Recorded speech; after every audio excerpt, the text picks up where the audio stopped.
네, 안녕하십니까. 조도우입니다. 자, 이번 시간에는 시스템 분석 및 설계라는 과목의 문제를 풀어보도록 하겠습니다. 자, 첫 번째 시간이고요. 시스템의 개요와 설계라는 제목으로 함께 문제를 풀 텐데, 자, 우리가 지금 공부하고 있는 이 과목은, 정보처리 산업기사의 5과목 중에 한 과목이고요. 정보처리 기사를 준비하시는 분들은 이 강의를 안 들으셔도 된다라고 말씀을 드립니다.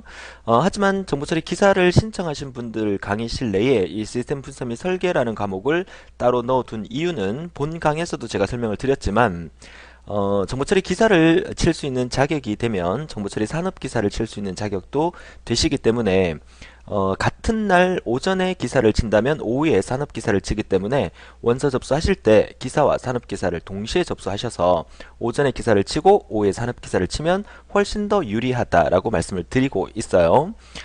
그렇기 때문에 여러분들께서는 한 번에 하루에 이제 2개를 쳐서 둘 다 획득하게 되면 훨씬 더 좋은 거기 때문에 굳이 뭐 기사가 있으니까 산업기사 필요 없다 이렇게 생각하실 수도 있지만 노력이죠. 한 번에 이제 2개를 합격하게 되면 기사와 산업기사 자격증 2개를 가지게 되는 거니까 한번 도전해 보라는 의미에서 넣어 드린 거고요. 산업기사를 신청하셔서 이 강의를 듣고 계신 분들 같은 경우에는 응시 자격 요건이 기사가 안 되시기 때문에 또 산업기사를 신청하신 분들이시기 때문에 소프트웨어 공학이라는 과목은 산업기사 강의실에 넣어놓지 않았어요. 그렇기 때문에 여러분들께서 나름대로 정리를 잘 하셔서 기사를 준비하시는 분들도 산업기사를 함께 치는 것을 제가 권장을 하고 있기 때문에 그렇게 진행을 한다고 보시면 되겠고 어떨 때는 기사가 좀 더 쉽고 산업기사가 어렵게 나올 수도 있고 어떨 때는 산업기사가 쉽고 기사가 어렵게 나올 수도 있어요.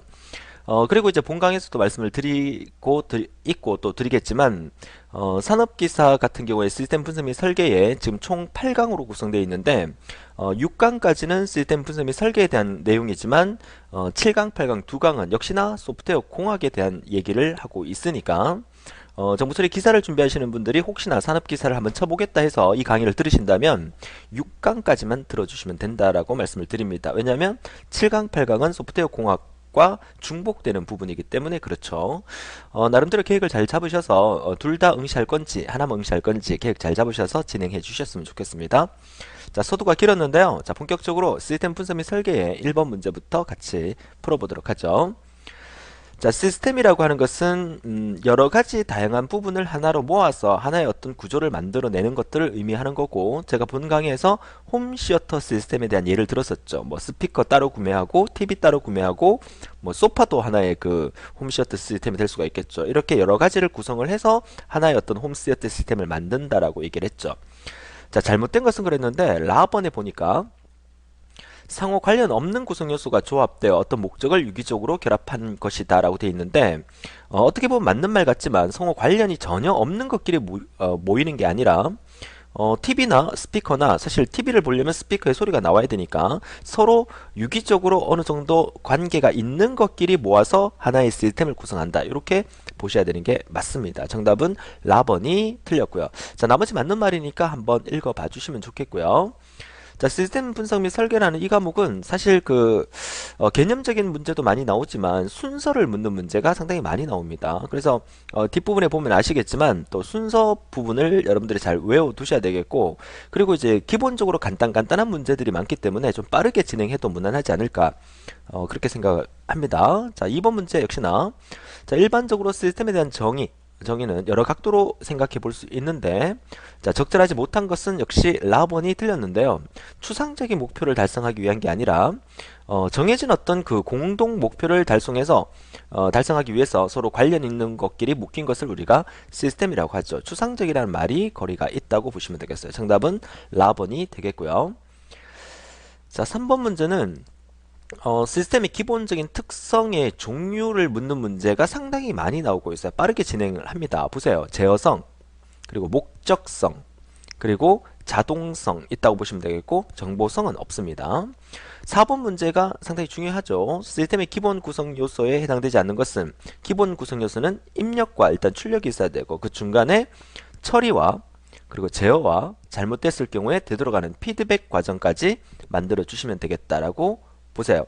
여러분 교재 한 장 앞으로 넘기셔서 갈로 3번에 시스템의 기본 요소에 대한 그림을 잘 보셔야 됩니다. 이 그림을 묻는 문제가 상당히 시험에 많이 나오기 때문에 왼쪽에 입력이 있고 오른쪽에 출력이 있죠. 그 다음에 중간에 처리가 되는데 이 처리 부분을 제어하는 컨트롤이 있어야 되고, 그리고 출력까지 왔다가 뭔가 잘못됐을 경우는 피드백 되면서 다시 입력 과정으로 돌아가는 이 그림을 머릿속에 딱 그리고 있어야 돼요. 그러면 4번 문제는 아주 쉽게 해결할 수가 있다라고 볼 수가 있겠죠. 자, 5번 문제 역시나 시스템의 기본 구성 요소에 해당하지 않는 것은, 자, 뭐라 그랬습니까? 입력, 출력 있고 제어, 처리, 피드백이었죠. 그러니까 처리라는 프로세싱, 제어라는 컨트롤, 그리고 피드백이라는 부분 아닌 것은 4번이 되겠고, 6번 역시 제어, 처리, 그리고 입출력, 그리고 또 하나 뭐 피드백. 그러니까 정답은 라번이 되겠죠. 이제 5번, 6번 같은 문제만 나오면 얼마나 좋을까 이런 생각이 아마 드실 겁니다. 자, 역시나 7번 문제는 이제 구체적으로 물어주는 건데, 어떤 특성을 묻는 거냐, 뭐, 입력, 출력, 제어, 처리, 피드백 중에서, 결국 이제 시스템 특성 중에서 정의된 기능에 오류가 없이 정확하게 발휘하기 위해서 정해진 규정이나 한계 또는 궤도로부터 이탈되는 사태나 현상을 미리 인식하여 그것을 올바르게 수정해 나간다는 것은 전체 증거를 어떻게 한다? 제어한다는 의미가 되겠죠. 정답은 다번이고요. 자, 그림에서 보는 것 같이 입력이 있으면 출력이 있을 거고요. 그 다음에 4번 부분이 뭡니까? 이 부분이 제어 부분이죠. 자, 제어를 하게 되고 출력 결과가 잘못됐을 경우에 어떻게 한다? 피드백을 하게 된다. 자, 요 그림을 8번 문제 같은 그림을 반드시 기억을 해 두셔야 되겠습니다. 자, 정답은 라번이 되겠습니다. 자, 이어서 9번 문제 역시나 시스템의 기본 요소 중에서 처리할 데이터의 조건을 부여하는 것을 의미하는 거는 조건을 부여한다는 얘기니까 처리를 어떻게 할 건지 맨 처음에 입력한다는 부분이 있죠. 자, 이 부분은 입력에 대한 얘기고요. 자, 10번은 시스템 기본 요소들이 각 과정을 올바르게 행해지는지 감독하는 부분이니까 이거는 컨트롤하는 부분이죠. 제어하는 부분이다라고 보시면 되겠습니다. 자, 11번 문제. 자, 시스템의 기본 요소 중에서 처리 결과를 평가하여 불충분한 경우에 목적 달성을 위해서 다시 반복 처리한다. 되돌아간다는 의미니까 피드백이 되겠고요. 12번 문제 역시나 도달 여부와 만족스럽지 못한 결과는 다시 조정한다. 다시 조정한다는 의미가 되돌아간다는 의미니까 역시나 피드백에 대한 의미가 되겠죠. 자, 그러니까 결국 이거 구체적으로 묻는 문제가 계속해서 나오고 있었어요. 그죠? 그러니까 그림을 보시면서 입력, 출력이 있고 중간에 처리가 있고 제어를 하고 그 다음 피드백을 한다는 것을 반드시 머릿속에 기억을 해 주신다면 1번부터 12번까지 문제를 아주 가볍게 풀 수가 있겠다라고 볼 수가 있겠습니다. 자, 그리고 이제 시스템 분석가, 시스템 어널리시스트에 대한 얘기가 나오고 있죠. 시스템 분석가로서 훌륭한 분석을 하기 위한 기본사항이 아닌 것은 그랬어요. 분석가는 창조성이 있어야 되고 여러 가지를 빠른 시간 내에 파악할 수 있어야 되고 소프트웨어는 지식도 가지고 있어야 되겠죠. 분석가가 기계 중심적이어서는 안 됩니다. 정답은 라번이고요. 자, 14번 문제 역시나 시스템 분석자와 설계자가 갖춰야 할 조건에 대한 설명 중 틀린 것은 그랬는데 라본에 보면 현정이 아니라 현장이겠죠. 자, 현장 분석 경험은 중요하지 않은 게 아니라 분석 경험이 많으면 많을수록 여러 가지 상황에 대해서 대처할 수 있는 융통성을 발휘할 수가 있겠죠. 정답은 라번이 되겠네요. 자, 이어서 이제 1.2 단원으로 넘어가 보도록 하죠. 자, 1.2 단원의 시스템 개발의 단계, 라이프 사이클, SDLC라고 하죠. 생명 주기를 의미하는 겁니다. 자, 역시나 제가 말씀드렸죠. 시스템 분석 및 설계에서는 순서를 묻는 문제가 시험에 많이 나온다. 자, 그 중에서 개발 순서로 가장 적합한 것은 맨 첫 번째 우리가 해야 될 게 뭐다? 조사부터 해야 되겠죠. 자, 조사를 하고, 자, 조사가 끝났으면 어떻게 합니까? 고객의 요구사항을 정의를 하게 되겠죠. 정의. 일단 조사부터 먼저 하고 이제 분석에 들어간다는 얘기입니다. 업무 분석과 요구사항을 정의하고, 자, 정의가 됐으면 그 다음에 해야 될 게 뭡니까? 설계 단계로 들어가죠. 설계 단계에서는 종류가 또 시스템 설계, 프로그램 설계가 있죠. 그 중에서 개념적 설계가 먼저 돼야 되기 때문에 얘가 2번이고 얘가 시스템 설계가 3번이고, 시스템 설계가 끝나면 이제 구체적인 설계로 들어가야 되기 때문에 프로그램 설계로 넘어가게 되죠. 자, 프로그램 설계가 끝나면 이제 뭘 해야 되죠? 그 다음에 프로그래밍을, 그죠? 프로그래밍을 해야 되겠죠? 프로그래밍이 끝나면 마지막에 테스트를 해보고 오류가 있으면 오류를 수정하는 디버깅을 마지막에 하게 되겠죠. 정답은 가번이 되겠습니다. 자, 이렇게 순서를 묻는 문제가 시험에 많이 나오니까 잘 정리해 두셔야 됩니다. 자, 2번 문제 역시 마찬가지죠. 자, 시스템 개발 주기의 개발 단계의 순서를 물었어요. 첫 번째가 이제 조사. 자, 여기는 이제 조사부터 먼저 시작을 합니다. 조사. 자, 조사를 시작하고 그 다음에 분석을 하게 되겠죠. 결국 예비조사, 조사를 하고 그 다음에 업무 분석과 요구 정의를 한다는 얘기겠죠. 자, 분석 들어가서 그 다음에 시스템 설계를 먼저 하고 그 다음에 시스템 구현을 하죠. 코딩을 하죠. 그러니까 코딩을 하는 단계. 그 다음에 이제 테스트를 하고 마지막에 유지 보수를 하는 단계. 이렇게 진행되겠죠. 정답은 나번이 되겠죠. 그래서 1번과 2번 문제가 사실 비슷하긴 한데 중간에 들어가는 말들이 약간씩 바뀌어요. 그죠? 그러니까 1번 같은 문제는 문제를 통해서 또 순서를 봐두시고 2번 같은 문제도 문제를 통해서 순서를 봐두시는데 개념이 정리가 되어 있으면 이런 순서를 따로 뭐 정리하지 않아도 물론 충분히 해결할 수 있겠지만 이 순서를 절대로 틀려서는 안 된다는 얘기입니다. 순서 묻는 문제가 시스템 분석 및 설계에서 상당히 많이 나오고 있어요. 자, 3번 문제도 역시나 마찬가지 순서를 묻고 있는 건데 맨 첫 번째 해야 될 게 역시 조사. 자, 조사를 첫 번째로 하고 그 다음이 분석을 하죠. 분석을 하게 되고 자, 그 다음에 E 다음에 F. 벌써 답 나왔죠? 나번이죠. 그 다음에 이제 해야 될 게 설계 단계 중에서 시스템 설계 단계를 먼저 하고 자, 그 다음에 프로그래밍을 하게 되고 그죠? 그 다음에 시스템을 이행을 하게 돼 실행을 하게 된다는 얘기입니다. 실행을 하고 그 다음에 테스트하고 유지 보수 단계가 마지막에 이루어지겠죠. 자, 유지 보수 단계가 마지막이라는 것도 같이 기억해 두시면 전체 순서를 정리하는 데 좀 도움이 되실 겁니다. 자, 그래서 이제 결국 4번 문제도 이제 올바르게 나열된 것은 마지막에 유지 보수라는 거 체크하시면서 맨 처음에 이제 조사가 이루어지고 분석이 먼저냐 설계냐 먼저냐에서 분석을 먼저 하고 그 다음에 설계를 하게 되겠죠. 구현이라는 것은 코딩한다는 의미고요. 정답은 다번이 되겠습니다. 자, 이어서 5번 문제는 다음에 시스템 개발 단계 중에서 역시나 가장 마지막에 이루어지는 단계, 가장 마지막에 수행하는 것은 테스트와 디버깅을 하게 되겠죠. 뭐 사실은 이거보다 더 마지막이라는 것은 유지 보수가 더 마지막이긴 하지만 가나다라에 나와 있는 것 중에서 가장 마지막은 테스트와 디버깅이라고 보시면 되겠습니다. 자, 6번 문제는 말 속에 다 답이 있죠. 자, 시스템에 대한 기초조사 방법 중에서 수집되어야 할 정보가 여러 사람의 의견으로부터 도출되어야 된다. 이게 뭡니까? 그렇죠. 설문조사죠. 설문조사. 자, 질문서 조사라고도 합니다. 그래서 지리적으로 멀리 떨어져 있는 곳에 정보를 수집하고자 할 때 사용되는 방법은 질문서 조사, 설문조사라고 하죠. 자, 7번 문제 시스템 조사 방법 중에서 실제 작업 현장을 직접 방문해서 자, 실제 사무의 흐름을 사실 그대로를 파악하고 조사하는 방법을 우리가 현장을 조사하는 거니까 관찰조사, 다른 말로 현장조사라고 하게 되겠고요. 자, 8번 문제 역시나 순서를 묻는 건데 시스템 설계 시 필요한 과정의 나열이 옳게 나열된 것은 맨 첫 번째 해야 될 게 일단은 내가 해야 될 일이 뭐냐라는 어떤 목표, 목적을 먼저 설정하는 게 이게 첫 번째입니다. 자, 목적을 먼저 설정을 하고 자, 그 다음에 해야 될 거 현장을 조사하고 분석을 하겠죠. 자, 조사 분석이 끝나면 설계를 하겠죠. 설계를 하고 자, 그 다음에 신 시스템을 실행을 먼저 하겠죠. 자, 실행을 하고 난 다음에 마지막에 평가를 하면 됩니다. 자, 이 순서로 되어 있는 것이 정답은 다번이 되겠죠. 자, 역시나 8번 문제를 통해서 시스템을 설계할 때에 필요한 과정의 순서도 같이 정리해 두셨으면 도움이 되시겠습니다. 자, 9번 문제 역시 순서 묻는 문제인데요. 자, 성공적인 시스템 개발을 위해서는 아래 보기 중에 어떤 순서로 접근하는 것이 좋은가? 맨 첫 번째 목적이죠. 목적을 분명히 하고 그 다음에 조사를 하고 현장 조사를 하고 그 다음에 신 시스템을 설계를 하고 설계가 끝났으면 실행을 해봐야 되겠고 자, 실행을 한 후에 평가를 해야 되겠죠. 정답은 가번이 되겠습니다. 가번. 맞죠? 목적을 분명히 하고 그 다음에 조사 분석을 하니까 1번 다음에 4번으로 오고 맞습니다. 그죠?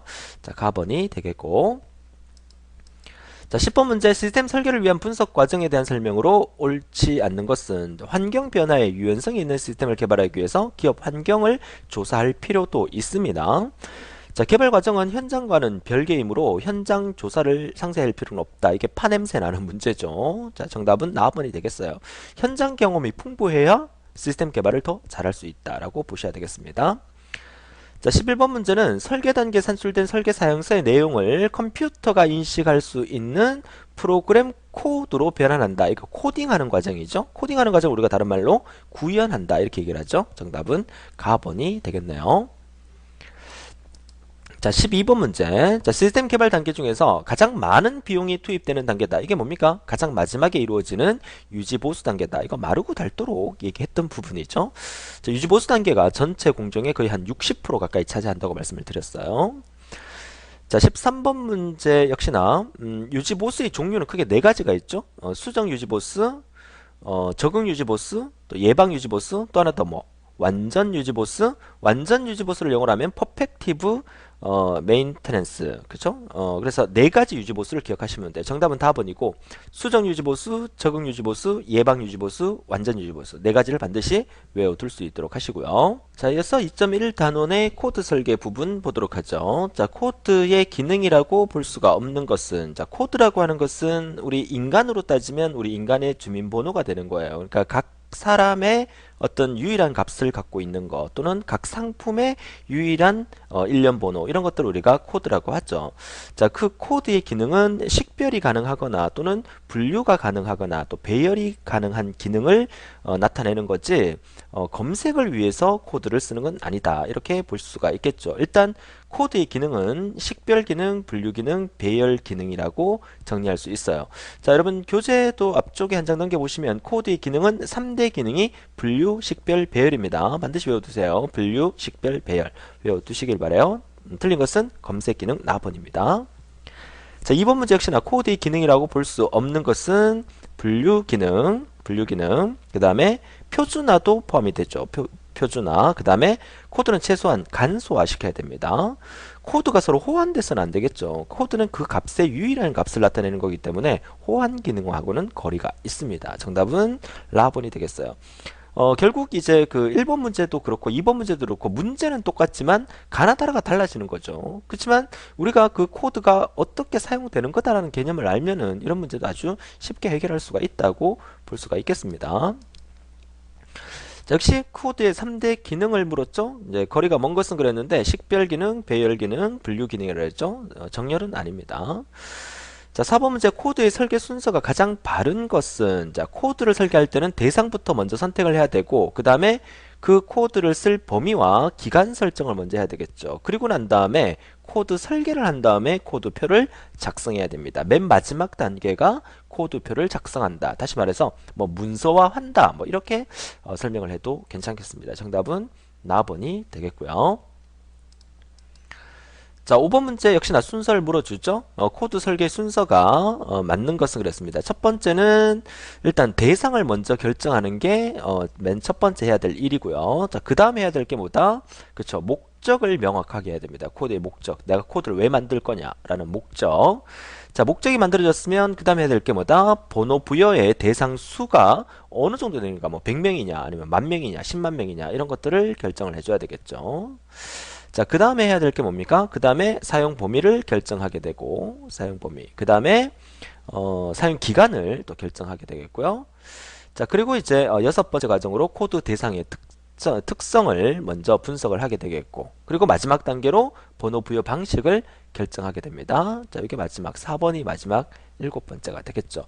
자, 이 순서로 진행되는 거니까 일단 정답은 나번이고요. 자, 여러분들이 잘 정리하셔서 코드 설계 순서, 그죠? 코드 설계 순서 5번 문제를 통해서 순서를 한 번 더 정리를 해 두시길 바라요. 그러니까 다양한 방법으로 우리 시스템 프로그래밍 설계에서는 순서 묻는 문제가 많이 출제가 되고 있다라고 보시면 되겠어요.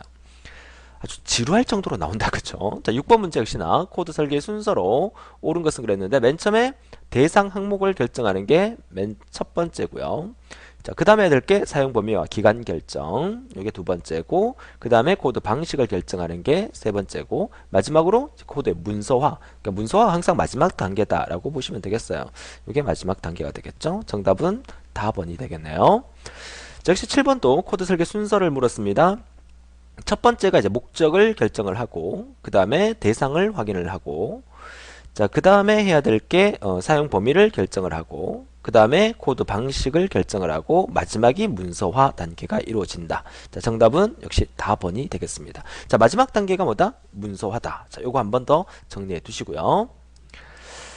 자, 이어서 8번 문제. 역시 코드의 설계 순서가 바르게 된 것은 그랬습니다. 코드의 항목을 결정하고 범위와 사용 기간을 설정하고 그 다음에 코드 항목의 특성을 분석하고 그 다음에 코드 설계도 하고 검사도 하고 마지막에 코드표 작성한다. 코드표 작성이라는 개념이 문서화다. 이렇게 생각하시면 되겠어요. 정답은 바로 가번이 되겠네요. 자, 9번 문제 코드 설계 시 고려할 사항으로 옳지 않는 것은 자, 컴퓨터 처리에 적합하도록 1대1로 대응시켜야 되고요. 자료 표현은 단순하고 짧게 하는 게 좋고요. 코드 확장 가능성을 항상 고려해야 돼요. 제가 본 강의에서 이런 얘기 들었나요? 그쵸? 1년 보는 나는 우리 그 학원의 회원 수가 10,000명이 넘을 줄 몰랐다. 이래서 네 자리로 만들겠다 해버리면 나중에 진짜로 10,000명이 넘어가게 되면 이제 처치 곤란인 그런 형태가 발생된다 그랬었죠. 정답은 라번이 되겠네요. 다른 사람이 알 수 없는 용어를 사용하는 거는 코드가 아니고 암호겠죠. 그죠? 자, 10번 문제. 코드 작성 시 유의사항으로 적합하지 않는 것은 공통성이 있어야 되고 체계성 있게 작성해야 되고 확장성이 있어야 되겠죠. 복잡하면 안 됩니다. 자, 코드 설계 시 요구사항으로 틀린 것은 코드 자릿수는 되도록 짧고 간결해야 되고요. 자, 코드와 데이터는 1대1이 아니라 1대1의 대응 관계가 만들어져야 된다 그랬었죠. 틀린 것은 나번이 되겠고요. 쉽게 그룹의 형태로 나눌 수 있거나 분류가 쉬워야 되고요. 일관성이 있어야 됩니다. 자, 12번 문제. 자, 코드 설계 후 설계의 기본사항을 바꾸지 않고 코드의 부여 대상의 신규 발생, 또 변경, 페이지에 대응할 수 있는 코드의 성질을 우리가 뭐라 합니까? 그쵸. 확장성이라고 얘기를 하죠. 자, 마지막 문제. 사람의 손에 의하여 코드를 기입하는 경우에 틀리지 않도록 하기 위하여 사용되는 방법과 거리가 먼 것은 자, 틀리지 않도록 하기 위해서는 고무인을 적극적으로 사용하는 게 좋습니다. 그죠? 이미 다 만들어져 있으니까.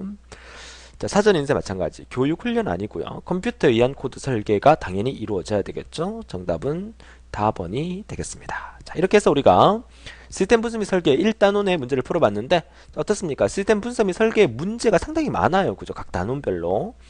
각 단원별로 상당히 많지만 똑같은 형태의 개념 문제가 다양한 방법으로 나오고 있다는 거 여러분 느껴지셨을 겁니다. 그러니까 문제 자체는 시스템 분석 및 설계가 쉬워요. 근데 하나의 그 주제를 놓고 순서를 묻는 문제가 뭐 전체 순서가 10개라면 한 5개만 가지고 순서를 묻는다든가 7개만 가지고 순서를 묻는다든가 이런 형태로 문제가 나오고 있다는 거 여러분이 개념 잡으시면서 전체 순서를 잘 정리해서 외워두셔야 여러분 쉽게 맞출 수 있다라고 생각이 들고요.